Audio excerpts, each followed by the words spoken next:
한번 상상해 보세요. 불교의 가장 성스러운 하늘, 바로 도리천에서 아주 성대한 모임이 열렸습니다. 그런데 이 자리에 모인 손님들이 뭐랄까 좀 상상 밖이에요. 아니 솔직히 말하면 절대 같이 있을 수 없는 존재들이거든요. 도대체 누구길래 그럴까요? 지금부터 그 놀라운 이야기 속으로 들어가 보시죠. 보세요.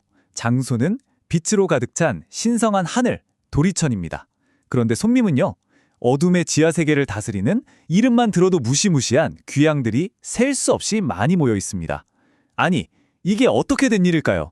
어떻게 지옥의 왕들이 천상의 회의에 참석할 수 있었을까요? 바로 이 지점이 오늘 이야기의 가장 큰 미스터리입니다. 사실 이건 보통 방법으로는 절대 불가능한 일이죠. 이 기적 같은 만남은 오직 부처님의 거룩한 힘, 그리고 모든 존재를 구원하겠다는 지장보살의 엄청난 서원이 있었기에 가능했습니다.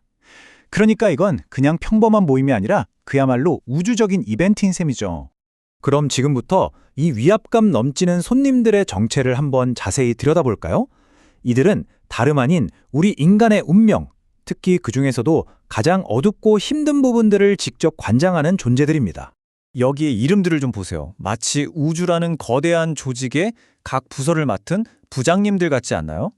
주질귀왕은 질병을, 주모귀왕은 모든 종류의 손실과 소모를, 주험귀왕은 온갖 재앙을 담당합니다. 심지어 잘못된 행동에 대한 결과를 집행하는 호랑이 왕들도 있고요. 그리고 가장 근원적으로 우리의 태어남과 죽음 자체를 주관하는 주명귀왕까지 정말 우리 삶의 그림자를 모두 책임지고 있는 셈이죠. 자, 이제 이 모임의 의장격인 인물에게 시선을 돌려보겠습니다. 바로 죽은 자들을 최종적으로 심판하는 염라대왕입니다.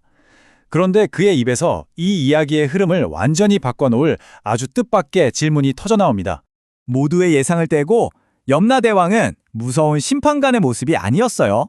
그는 먼저 고통받는 존재들을 구하기 위해 끝없이 노력하는 지장보살의 자비심에 깊은 존경을 표합니다. 아니, 지옥의 왕이 보살의 노고를 칭찬하다니 정말 아이러니하지 않나요? 그리고 여기서 진짜 반전이 시작됩니다. 염라대왕이 뭘 요구했을 것 같으세요? 더 강한 벌? 더 엄격한 법? 전혀요. 오히려 그는 이런 질문을 던집니다. 아니, 지장보살님이 저렇게 애써서 구해줬는데 왜 사람들은 그렇게 금방 또 나쁜 길로 빠져버리는 걸까요? 하고요. 이게 진짜 충격적인 거죠. 지옥의 왕이 보이는 반응이 분노가 아니라 뭐랄까 깊은 슬픔과 안타까움이라는 점입니다. 자, 이제 드디어 모든 비밀이 풀릴 시간입니다. 우리가 지금껏 무섭게만 생각했던 이 기왕들의 진짜 얼굴, 그 본질이 무엇인지 한번 파헤쳐 보겠습니다. 이 모든 미스터리를 푸는 열쇠는 바로 권연이라는 단어에 있습니다. 이게 뭐냐면요. 깨달음을 얻은 존재들이 사람들을 가르치고 이끌기 위해서 일부러 다른 모습으로 나타나는 걸 말해요. 그러니까 이 무시무시한 귀왕들은 사실 악마가 아니라 중생을 돕기 위해 무서운 가면을 쓴 보살들의 또 다른 모습이었던 겁니다. 보세요. 우리가 흔히 생각했던 거랑 실제 모습이 완전히 다르죠. 그냥 무섭게 벌만 주는 존재인 줄 알았는데 그게 아니라 사실은 자비심 가득한 안내자였던 거예요. 우주의 인과 법칙, 그러니까 카르마를 관리하는 뭐랄까 시스템 관리자 같은 역할이었던 거죠. 바로 이 지점에서 우리가 가진 모든 생각이 확 뒤집히는 그런 짜릿한 순간을 맞이하게 됩니다. 아하, 그래서 그랬구나 하고요. 이 새로운 관점으로 지하세계 전체를 다시 한번 바라볼까요? 귀왕들은 악마가 아니었습니다. 보살의 화신이었죠. 그들이 하는 일은 우리에게 고통을 주는 게 아니라 우리가 만든 원인에 따른 결과를 그저 보여주는 자연법칙의 집행관이었던 겁니다. 심지어 그들이 산다는 칠흑같이 어두운 철위산마저도 알고 보면 우리 마음속의 어리석음을 상징하는 거였어요. 그럼 이제 정리해보겠습니다.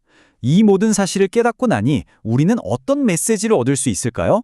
정의와 질서, 그리고 자비에 대한 우리의 생각이 어떻게 달라질 수 있을까요?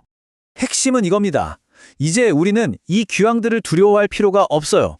대신 그들이 상징하는 냉엄한 원인과 결과의 법칙, 즉 업보의 법칙을 경외해야 한다는 거죠. 우리에게 닥치는 질병이나 재앙, 죽음 같은 것들이 그저 무작위로 일어나는 불운이 아니라 이 거대한 우주적 질서 안에서 필연적으로 작동하는 결과라는 걸 깨닫게 되는 겁니다. 자, 오늘 우리의 여정을 한번 돌아볼까요? 처음엔 우리 운명을 지고 흔드는 듯한 무서운 왕들을 보면서 공포를 느꼈죠. 하지만 그들의 리더인 염라대왕이 오히려 우리의 고통을 안타까워하는 걸 들었습니다. 그리고 마침내 깨달았죠. 아, 이들은 우리를 벌주는 존재가 아니라 길을 알려주는 안내자구나. 결국 우리는 차갑게만 느껴졌던 우주의 법칙이 사실은 우리를 성장시키는 가장 깊은 자비의 다른 모습이라는 걸 이해하게 됐습니다. 마지막으로 이 질문을 여러분께 던져봅니다. 우주에서 가장 두려운 존재라고 생각했던 심판관들이 사실은 가장 깊은 자비심을 가진 안내자였다면 우리가 지금껏 믿어왔던 정의란 과연 무엇일까요? 그리고 그 정의는 앞으로 어떻게 달라져야 할까요? 이 질문이야말로 오늘 이야기가 우리에게 남기는 가장 큰 화두가 아닐까 싶습니다.